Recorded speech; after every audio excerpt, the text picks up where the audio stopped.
everybody, welcome to the latest GTS RS Racing Simulation video. We've got something quite interesting today because we're going to be looking at Ayrton Senna's throttle technique. Now, interestingly, Senna had a throttle technique which was highly unusual and something that I don't think I've ever seen any other traditional race driver ever use. And for those who don't know about Senna's throttle technique, it was very high frequency throttle stabs effectively. So unlike your traditional throttle technique, which you will read everywhere, traditional driver coaches, even myself, will try and get people to do, is generally speaking kind of one smooth throttle application with some sort of degree of modulation. Yeah, for sure, some corners you might do a few searchy, quiet stabs, but nothing too dramatic. And what made Senna unique is his level of throttle input was high frequency throttle stabs. You know, approximately 8 to 10 per second at its most extreme case. So for example, if we go into this corner here, we brake hard, we'll try and get it into second gear. And you can see I'll do one big lumpy chunk of look, you know, kind of looking for where I can pick up the throttle, and then I sort of gradually put it on. That corner wasn't fantastic, but that's the sort of traditional average throttle input. Now, unfortunately, because Senna's not around today, we can't ask him himself what he thought about his throttle technique. We can only really do guesswork. Now, luckily, I discovered a guy by the name of Bill Gricko. He runs a YouTube channel and he's a keen sim racer, and his throttle technique is extremely similar to Senna's. It's high frequency pulses. Now, if you listen to the Drivers Collective podcast, you can actually listen to an interview I did with him when he sort of explained in detail how he approaches this throttle technique and where he feels the benefits are, particularly in the way that he can set up the car. And what he does is he has a very oversteery car essentially, and what this technique allows him to do is balance the car. Well, the setup is oversteery, but you might not see if you watch it visually, but certainly if you feel the setup, it allows him to balance the car in that sort of setup, which means he can carry quite a lot of corner speed because the setup caters for it, but he's not getting none of the downsides, which you might get with a traditional throttle technique. So make sure you listen to that podcast, it'll be linked below. Now, interestingly, the thing about Senna's throttle technique is it's mistakenly attributed to his time in F1 between 1984 and 1988 when they had turbos. A lot of people said that he was able to spool the turbo up and all that sort of stuff. Now, unfortunately, it would be nice if that's where he got his throttle technique from. But unfortunately, he didn't. He was displaying this technique in karts, in rotary valve 100cc karts. So we have to explain this technique, or at least think about it in the context of a more general driving style. If Senna got this style from karts, that means it must work in karts as much as it works in Formula Ford or F1, turbo, V12s, V10s. Now, what I'm going to do today is, we've already done some laps experimenting with this technique. Now, my own driving style is pretty bog standard. I'm a bit front heavy. I like to load the front tyres up quite a lot under braking. But unusually, I do seem to emulate this kind of stabby technique when I'm suffering from relatively high oversteer situations. And the way I explain it to myself, now this is something not many driver coaches will admit to, but how we actually go driving, how we discover our own driving styles is somewhat a mystery. And if someone tells you otherwise, they're not probably telling you the truth, because some of the best neuroscientists in the world are fascinated by how drivers work. One of the most common things is we don't know 100% how or why we do things. So when I'm in these major oversteer situations, I can't tell you conclusively why I suddenly have have this style of high frequency stabs. The way I rationalise it is I like to keep the car balanced in a continuous slide. And this style allows me to do that. So rather than lifting off completely and the car just spinning out, or maybe put on too much throttle and the car spinning round or braking, and I like to keep this high frequency, and it sort of keeps the car flat, as it were, in that scenario. Makes it controllable, for me at least. So anyway, what's it like to try and emulate this style? It's a bit of a headache, I can tell you that. It's very unusual to do these sort of high frequency stabs deliberately. I know what it's like to do it when I'm not thinking about trying to emulate Senna, but trying to do it consciously is quite difficult. Now, for my own benefit and trying to emulate what Bill said, is if I induce a little bit of oversteer, like that, I can stab the throttle quite high frequency and it kind of makes sense, it kind of works. Going into a corner like this, when you've got the car in a sort of constant low for quite a long time, it's very difficult to know when exactly to start using this technique, because it feels very, very unnatural.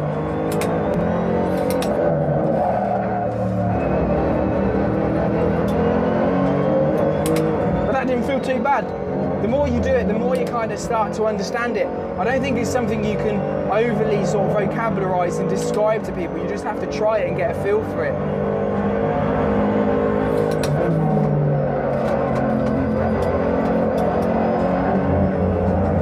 But it is very unusual. I mean, talking about Senna in karts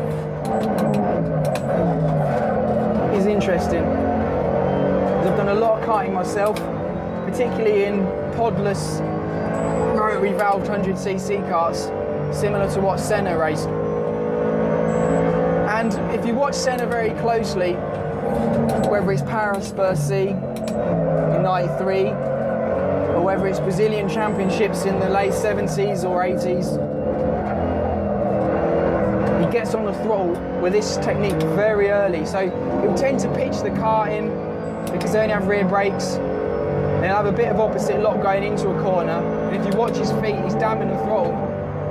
So it could be a potential way to attack the corner in that way and maintain that sort of dynamic in the car. Because I know from my own experience, it does appear to allow you to do that.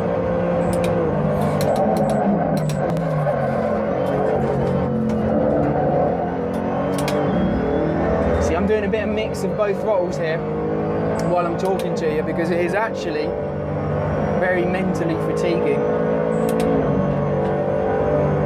but extremely fascinating that you can join me when I'm trying this out for the first time, so I can give you immediate feedback before we try and science it up a little bit.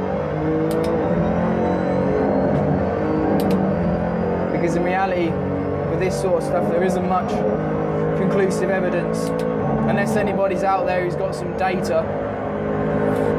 For Senna's time in F1, I'd be more than happy to have it.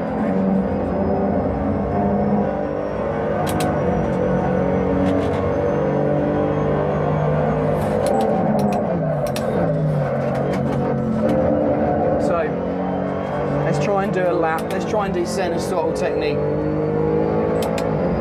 I mean, what's difficult is I don't know how much degrees of modulation, you know, was it just random stabs? Did he have a style within a style? We just don't know.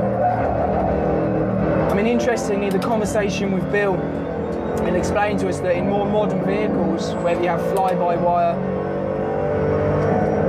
throttle or traction control, the technique doesn't work so well.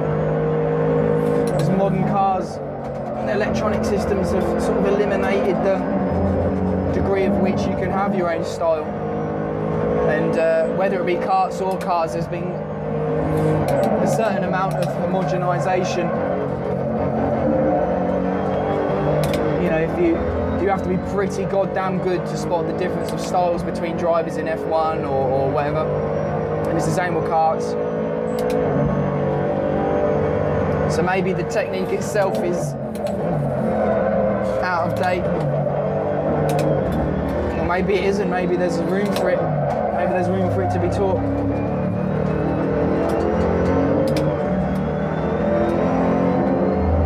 I know from my initial sessions today in oversteer, it works beautifully.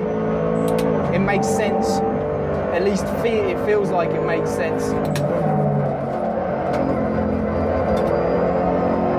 When the car's understeering, I find it's a bit less intuitive to get right. And it's also difficult to try and drive flat out, trying something totally new. So you don't really know where you are lap times wise, because you're trying this technique out and you don't really know when to get on the throttle.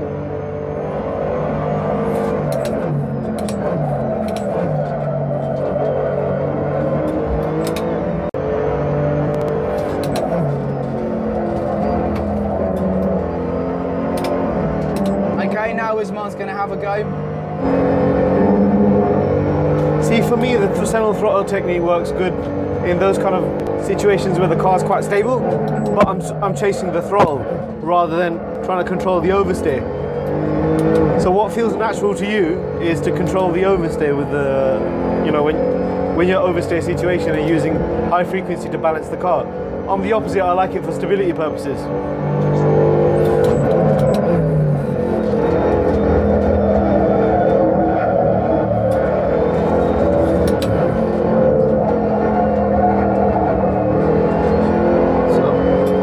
Put myself in the frame of mind that I'm chasing the throttle,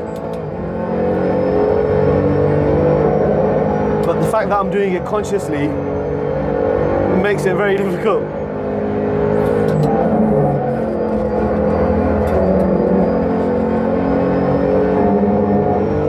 Okay, we're going to have a look at some of the data from our experimentation. I think the thing is, it's a very odd technique, this Senna technique, to try and understand, because I think because we don't have the data from his car, we can't speak to him directly, we can't get an impression of what it kind of meant to him. But I can go through some of the stuff that I felt, see where I felt it benefited, and I think if we take a quick look at, we're going to take a look at the first corner, and this is at Spa, which is quite a tight corner. So if we take a look, excuse my shadow, now this is the throttle trace here, and this is Usmaan's trace, so it's a more traditional sort of trace of a throttle. Maybe we got on the throttle a little bit too early and then we were off the throttle and then we got on the throttle. And what I was doing was stabbing the throttle, and I think this is about 40% and 30%, then we went to about 50%, and then nearly 4%, and then there was a slight modulation at the top, which I think Senna does do in the NSX video.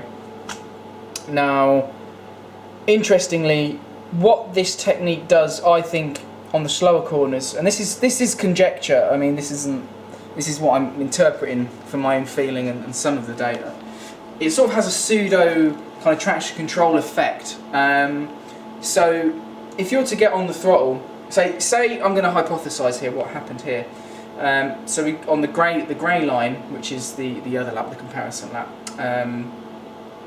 when you apply the throttle like this, once you get wheel spin, you have to modulate off the throttle to control it.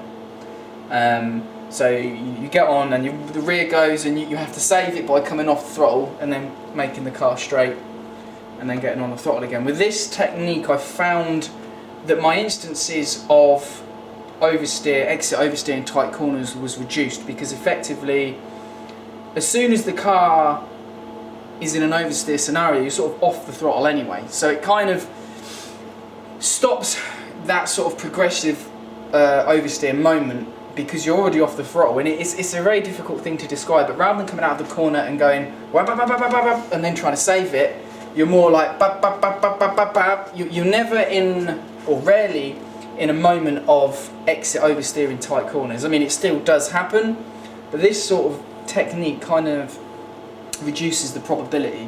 What I'm going to do now is I'm going to go to another area of the track where I think we've got a couple of areas that we can look at here, but we'll look at the chicane. So we'll look at the chicane here at the end of things, the Kemmel. Okay, so what we're going to look at is, so this is at the end of the Kemmel Straight, the chicane, so right, left, and then you have a fast right after that. One of the interesting things that I have is, as I said, just explained now, I'm sort of, I like weirdly understeery cars. I'm not great with controlling cars that have a really positive front end. However, and this I got this from speaking to Bill Gricko, which is on the Drivers Collective podcast. If you want to listen to that, go on iTunes and download it. He says it allows him to run a very oversteer heavy car, and this technique allows him to neutralise the car on the entry mid-phase. And it's hard to explain, but when you do it, you kind of feel it. So coming into that right-hander, you've got quite a lot of load on the front tyres. And when you see, look, I've got 1, 2, 3, 4, 5, 6, 7, 8 throttle blocks here, and that allowed me to keep the car in that sort of position of. So that allowed me to keep the car balanced into the corner with a sort of oversteery setup. Now, if you're looking from an outboard position, you don't really see the balance of the car all that much, but you certainly feel it. I do this technique naturally myself, which I discovered is I do this technique naturally myself when I am in oversteer scenarios. So if I ever get a big oversteer, I'll blip the throttle quite fast. And I always found that helped balance the car, neutralise the oversteer, and then I can control the car. And this is a sort of maybe an evolution of that. Let's have a look. I mean, Puyon, sorry. Puyon's quite an interesting corner for it. So the long left-hander at Spa. Again, we've got traditional throttle technique here. And then my technique. I'm just going to bring up another trace to see if we can get. That's it. So, looking at Puyon now, which is a fast left-hander, is interesting. I think in this corner, we've got a comparison lap here, which was a traditional style, and which is in grey, and then my lap is green and blue here. So top trace here is throttle, which we'll be looking at, and then speed.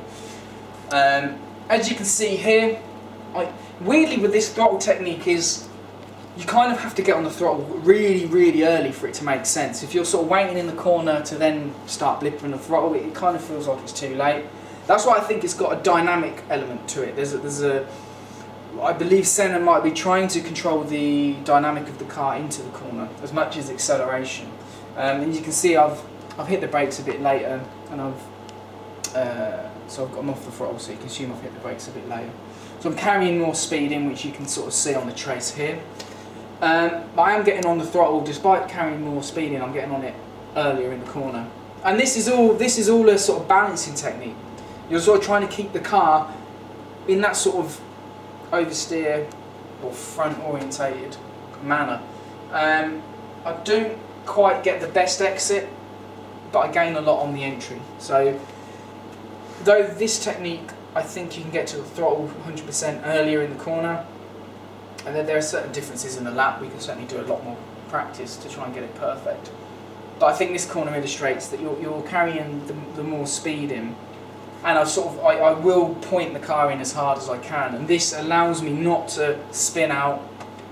It allows me not to spin out. It allows me to keep the car carrying that much speed in without losing time on the exit. I will say, when your car is in an understeer scenario, I find that this sort of technique, in my experience, the way I feel it is, it doesn't help too much. So when you've got understeer, and then you hit the throttle, the weight goes to the back, and it just sort of just wants to push a bit more. I haven't really found a way to get over that. It's a technique that requires quite a lot of practice to get it right, because once your car's in that understeer scenario, you're pretty much buggered anyway. But because in my experience anyway, and in the video where I'm talking on board, this was at a different track, this was a week or two ago, if I didn't really induce oversteer, and when I say induce oversteer, I'm not saying I'm driving sideways, it's just where I'm loading the car up and where I'm pointing it and how I'm trying to get the car to behave. If I'm in a scenario where the car's in a bit of an understeer, it doesn't work so much. Now, interesting, if we go back to some of the video, I'm going to bring up the video now actually, so you should see it. Senna's technique in a kart, now he did this technique in a kart, so we have to always reference it back into karting, because otherwise we don't really have the, we're not really getting the theory and what it's all about correct. What he did in a kart was he would, generally speaking, he'd hit the brakes, the rear would step out, and he'd hold that angle into the corner, and you can hear him blipping the throttle on videos on YouTube. The one I've just bring it up now, I'm going to do a slow-mo, and I think this is from the Brazilian Championships, and you can see him using this technique in the late 70s. So this didn't come from turbo F1, this came in from karts, and either way he definitely did it in karts later on in '92 when he was doing a TV spot.